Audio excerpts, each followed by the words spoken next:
As the seasons begin to change, customers may start looking for tires that can get them through a variety of conditions.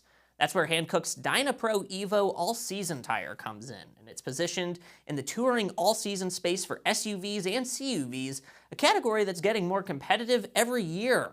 To talk more about Hankook's Dynapro evo all-season, I'm chatting with Robert Nasca, Product and Marketing Training Manager at Hankook Tire. Robert, thanks for talking with me today. Absolutely. Thank you so much for this opportunity. Yeah, let's dive right into it. Again, we're talking about the Dynapro evo all-season tire. First question for you here, Robert. How does the Dynapro evo all-season differentiate itself from other touring all-season tires, specifically in the SUV and CUV space? Yeah, absolutely. So it's one thing that to be a big concern about, especially when you look at our competitors that we have out there. And so really when we start making and start designing the tire itself, it's going to start with our research and development and our technology that we're going to put into the tire itself. So when we're looking at the different compounds, when we're looking at the different structure of the tire itself, so we want to make sure that we're going to make a tire that's going to be able to handle the rugged demands that the consumer wants, but also the demands that the road and the weather is going to be thrown at the tire itself. And so when you look at the way the tire is made, built, and also the way it performs, it's hopefully going to be able to outperform our competitors. And one thing that we've been able to see is that our consumers are really enjoying that. Awesome. And kind of speaking more to that performance side of things, how is the Dynapro evo all-season equipped to handle higher speeds and heavier vehicles?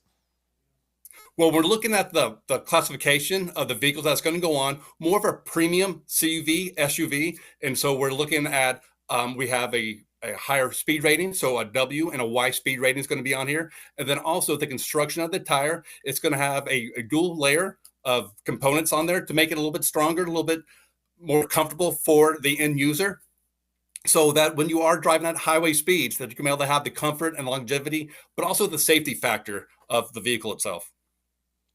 And let's talk a little bit more about some of that construction of this tire, the reinforced construction and some of that contact patch design support, superior control, even for these heavier SUVs that this tire's kind of being made for. The tire's compound includes high silica, you've got cold weather resins in it. How does that influence year-round performance, especially in the winter weather with snow and some of that rain that we're going to be experiencing where we have some of those harsher winters?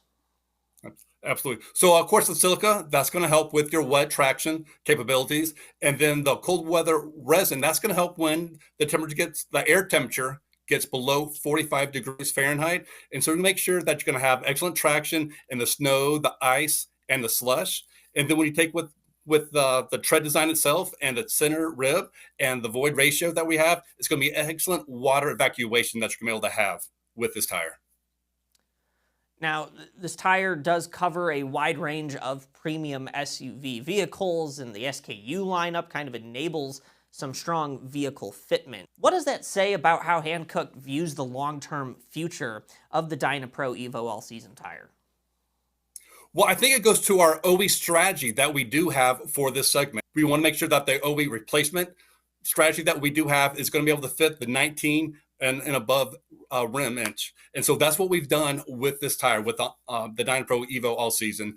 We're making sure that we're reaching a segment and of the wide range from your BMW X5s, from your Mercedes GLEs, then also to your Porsches as well. So we want to make sure that we're going to fit a wide segment for the premium SUV and CUV market. Awesome stuff, Robert. Hey, thanks for joining me today. Thank you so much. It's been a pleasure speaking with you, Kyle.